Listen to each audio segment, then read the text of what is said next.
On July 1st, 1916, the British Army suffered 57,470 casualties in a single day, more than the United States lost in the entire Vietnam War.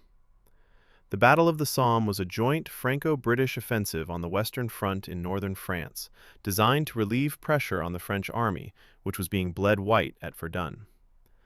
The British Expeditionary Force, commanded by General Sir Douglas Haig, fielded 14 divisions along a 15-mile front, roughly 120,000 men going over the top on that first morning alone.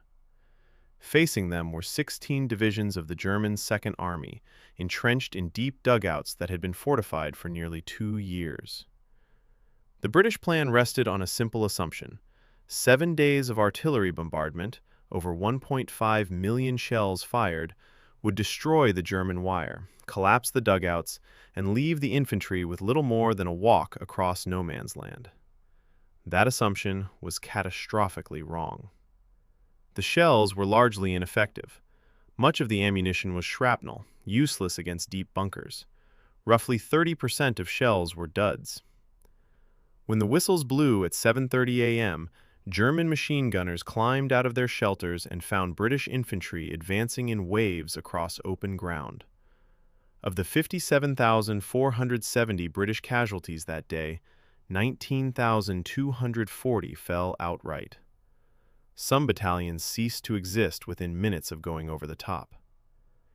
Haig knew by mid-morning that the bombardment had failed. He proceeded anyway. The broader Somme offensive ran until November 18, 1916, 4.5 months. Total Allied casualties reached approximately 620,000. German losses were around 450,000. The maximum Allied advance was just 7 miles. The strategic objective, relieving Verdun, was partially achieved.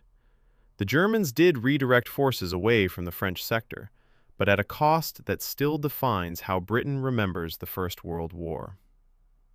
Haig's reputation remains fiercely contested. To some historians, he was a callous commander who sent men to their end for negligible gains.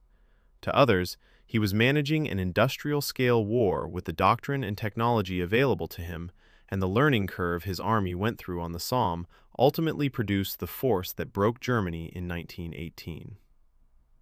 If you're still here, you are the kind of person who needs more history in their lives. Hit subscribe.